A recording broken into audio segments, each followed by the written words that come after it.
His fingertips drew lazy circles along my bare shoulder as the yacht drifted gently in the open water.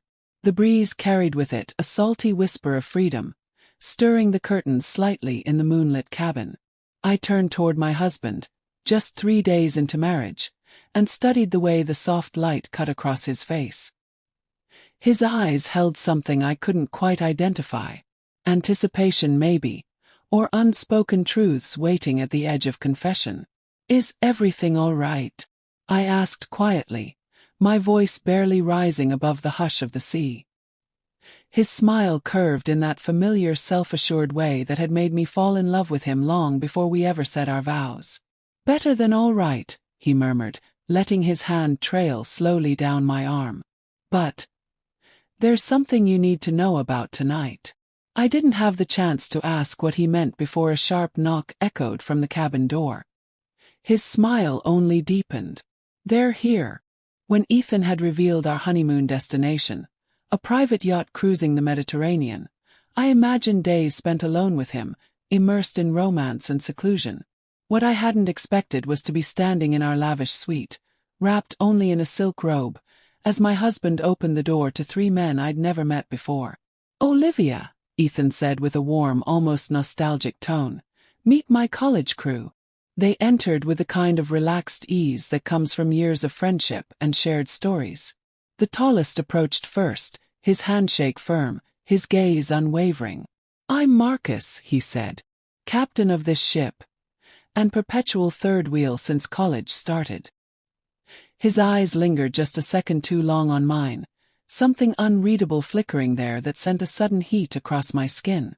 "Julian," the second introduced, brushing a strand of dark hair from his eyes. "I'm the photographer. I like capturing things, especially the beautiful ones." His glance flicked over me for the briefest moment, more appreciation than intrusion. The last man stepped forward with a quiet bow. "Luca," he offered, his Italian accent giving the word a musical quality. "I cooked during our college years. Somehow they all survived." His grin was disarming, his warmth immediate. I turned to Ethan, confusion rising. I didn't know we'd be having guests. My voice stayed level, but my heart was beating faster than it should have. There was a strange electricity in the air I couldn't define. Ethan's palm settled on the small of my back, grounding yet thrilling. "Just for tonight," he said gently. "They'll be joining us for dinner. I wanted to surprise you with something unforgettable. Luca's a renowned chef now." That explained the food. It didn't explain the tension in the air. The subtle way Marcus's eyes followed my movements, or how Julian's fingers danced on his leg, like he was composing a scene in his mind. I nodded, pulling my robe a bit tighter. "I should probably get dressed then." "No rush," Ethan replied, his tone laced with something new, maybe excitement. "We'll be on the upper deck. The stars are something else tonight." Once they left, I stood alone in the cabin, trying to process what I'd felt. Maybe I was overthinking things, reading too much into casual touches and lingering glances. I stepped into a silk dress the color of midnight and headed topside, drawn by voices and the sound of waves brushing the hull. The deck had been transformed. Tiny lights hung above, twinkling like a mirror of the star-filled sky. A table dressed in white linen waited, candlelight flickering across 5 place settings. Not two. This wasn't spontaneous. Had been planned. Ethan spotted me first, his eyes darkening with appreciation. He stepped forward, offering his hand and drawing me into the circle. "There she is," he said softly, his pride unmistakable. Conversation slowed as they took me in. For a brief moment I felt like the focal point of something bigger than I could name. Luca raised his glass. "To fresh starts," he toasted, the words thickened by his accent. We clinked glasses, the wine deep and rich on my tongue. Marcus stood beside me, his body radiating heat. The scent of his cologne drifted closer than it should have. "Ethan talks about you a lot," Julian said, his gaze studying me like a subject under perfect lighting. "But he never captured your essence." The compliment felt like more than words. Dinner was an experience, each course a masterpiece. Luca presented every dish with pride, flavors exploding in my mouth. Laughter flowed as freely as the wine, their stories winding through years of shared history, wild nights and secrets half kept. But the tension didn't leave, it changed, became something slower, heavier. The way Julian's fingers brushed mine while passing the bread. The way Marcus's leg grazed mine under the table. And Ethan saw it, watched it, with something close to satisfaction. Dessert arrived. Something chocolate, soft and sinful. And then Marcus suggested we move to the bow. The view's unbeatable, he promised, his gaze suggesting more than scenery. The front of the yacht offered cushioned benches and an open view of the cosmos. I sat beside Ethan, his arm pulling me close. The others formed a loose circle around us, close enough to talk but closer than necessary. Marcus popped another bottle. The deep red shimmered under starlight. To Ethan, he toasted, for finally chasing what he's always wanted. His words hung between us, heavy with meaning. I looked at Ethan, searching for clarity. His eyes were raw, open in a way I hadn't seen before. He set his glass aside and took my hands. "Olivia," he began, voice steady but full of emotion, "our life together has been everything I could have wished for. You've accepted me completely. Or almost completely." He traced slow circles on my palm, grounding me. "There's one part one never shared. One desire I've buried, unsure how to explain it. These men. They aren't just old friends. They know me. All of me. In ways I've never let anyone else in. Till now. Until you." He held my gaze. "Tonight can just be dinner. Or it could be something more. Something I've imagined for a long time. A gift for you, for us." Understanding dawned, slow and hot. The stares. Touches.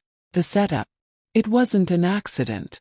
"You want to share me," I said quietly. He shook his head gently.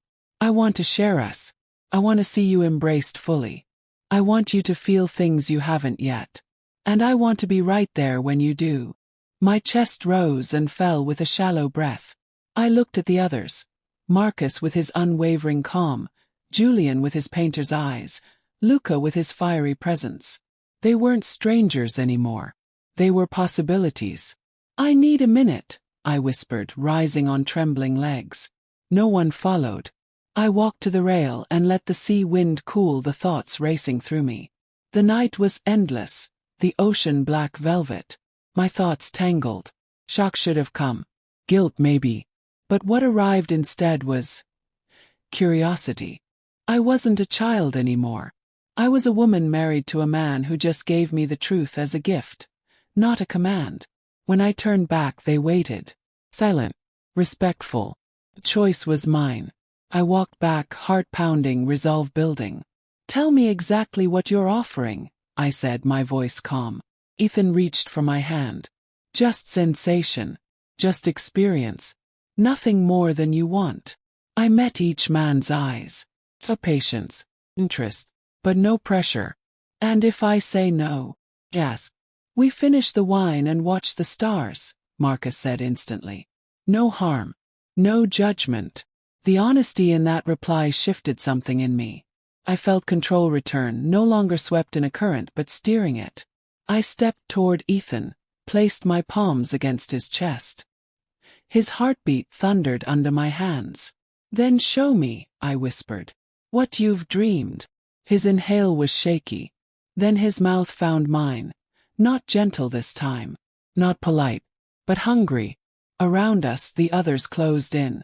Not to touch but to witness. To share energy. No one moved without me.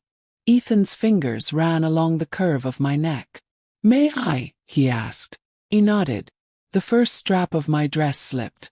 Goosebumps rose as the night air kissed bare skin. Julian stepped forward first, reverent. His fingers brushed my shoulder. "Stunning," he murmured, and I knew he wasn't speaking of fabric. Marcus stood behind me, his hand steady at my waist. Ethan eased the other strap down, my dress surrendering to gravity. Luca lifted my chin, his thumb brushing over my lip. Beauty takes time, he said softly. Their attention was deliberate, focused. Every glance, every word tuned to me. I didn't feel exposed, I felt empowered. Their admiration wasn't objectifying. It was celebratory. You lead, Ethan reminded, his voice thick with want. Only what you want. What followed was not chaos, but choreography.